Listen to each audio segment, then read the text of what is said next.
एक छोटे से गांव में मोहन और सरोज अपनी दो बेटियों पूजा और रानी के साथ रहते थे। दोनों बेटियां जवान हो चुकी थीं और अब उनकी शादी की चिंता माता पिता को सताने लगी थी। एक दिन मोहन के घर उनके पड़ोसी हरिराम आए। राम राम मोहन भाई, एक जरूरी बात करनी थी। आइए हरिराम जी, कहिए क्या बात है। मेरी नज़र में दो अच्छे लड़के हैं, दोनों मेहनती और संस्कारी हैं। अगर आप चाहें तो बात आगे बढ़ाओ। संस्कार अच्छे हों तो हमें और क्या चाहिए। शाम को मोहन ने अपनी पत्नी सरोज से बात की। पूजा तो बहुत समझदार है, कहीं भी अपना घर संभाल लेगी, लेकिन रानी को तो काम करने की आदत ही नहीं है। तो फिर क्या सोचती हो? रानी की शादी थोड़े संपन्न परिवार में कर देते हैं और पूजा की साधारण परिवार में। कुछ समय बाद दोनों बहनों की शादी हो गई। रानी का घर बड़ा था, उसके पति के पास ज्यादा जमीन थी। दूसरी तरफ पूजा का घर साधारण था, लेकिन दोनों पति पत्नी मेहनती थे। धीरे धीरे रानी को अपने पैसों और बड़े घर का घमंड होने लगा। एक दिन पूजा अपनी बहन से मिलने आई। अरे दीदी, तुम्हारा छोटा सा घर देखकर मुझे तरस आता है। घर छोटा हो या बड़ा, खुशियाँ दिल से बड़ी होती हैं। ये बातें गरीब लोग ही करते हैं। पूजा मुस्कुरा दी, लेकिन उसे अपनी बहन की बात बुरी लगी। कुछ महीनों बाद गांव में तेज बारिश हुई। रानी की ज्यादातर फसल खेत में ही खराब हो गई, लेकिन पूजा और उसके पति पहले ही फसल घर ले आए थे, इसलिए उनका नुकसान नहीं हुआ। जब रानी ने ये देखा तो उसे अपनी बहन से ईर्ष्या होने लगी। ये कैसे हो सकता है? मेरे पास सब कुछ है, फिर भी इसका नुकसान नहीं हुआ और मेरा हो गया। पूजा रोज शिव मंदिर जाती थी।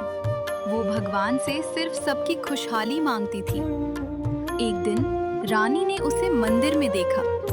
जरूर इसकी पूजा की वजह से इसे सफलता मिल रही है। अब मैं भी मंदिर जाऊंगी और भगवान से सबसे अमीर बनने की प्रार्थना करूंगी। लेकिन रानी की भक्ति में श्रद्धा नहीं, लालच था। एक दिन दोनों बहनें तालाब से पानी भरकर लौट रही थीं। रास्ते में उन्हें एक बूढ़े बाबा मिले। बेटी, बहुत प्यास लगी है, थोड़ा पानी पिला दो। मैं क्या तुम्हारी नौकरानी हूँ? खुद जाकर पी लो। बाबा लीजिए, पानी पीजिए। बाबा ने पानी पीकर कहा, अगर संभव हो तो मेरी झोपड़ी में रखा खाली घड़ा भी भर दो। जरूर बाबा।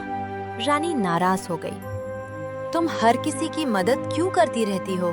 क्योंकि किसी की मदद करने से मन को शांति मिलती है। जब वे बाबा की झोपड़ी पहुंची तो वहां कई तरह के घड़े रखे थे, मिट्टी, पीतल, चांदी और सोने के। जिस दिन तुम्हें किसी घड़े की जरूरत हो, यहाँ आ जाना।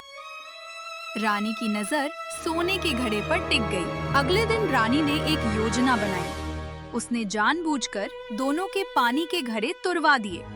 फिर बोली, चलो बाबा के पास चलते हैं, अब तो हमें घड़े चाहिए।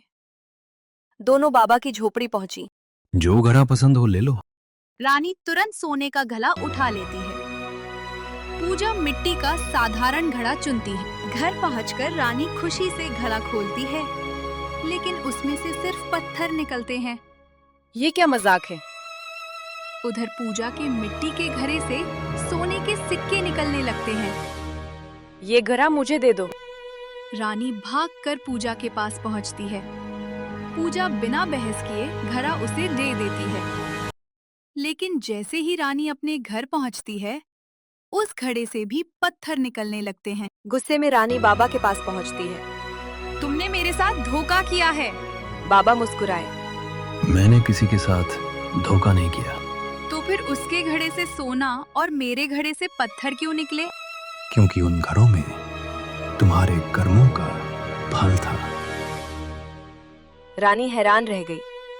पूजा ने हमेशा लोगों की मदद की, सबका सम्मान किया, इसलिए उसके हिस्से में सोना आया। और तुमने हमेशा घमंड, ईर्ष्या और अपमान किया, इसलिए तुम्हारे हिस्से में पत्थर आए। अचानक बाबा का रूप बदलने लगा। चारों ओर दिव्य प्रकाश फैल गया। दोनों बहनें आश्चर्य से देखने लगी। वह कोई साधारण बाबा नहीं थे, वो स्वयं भगवान शिव थे। रानी की आंखों से आंसू बहने लगे। प्रभु, मुझे मेरी गलती का एहसास हो गया है, मुझे क्षमा कर दीजिए। क्षमा उसे मिलती है जो अपनी गलती सुधारने का प्रयास करे।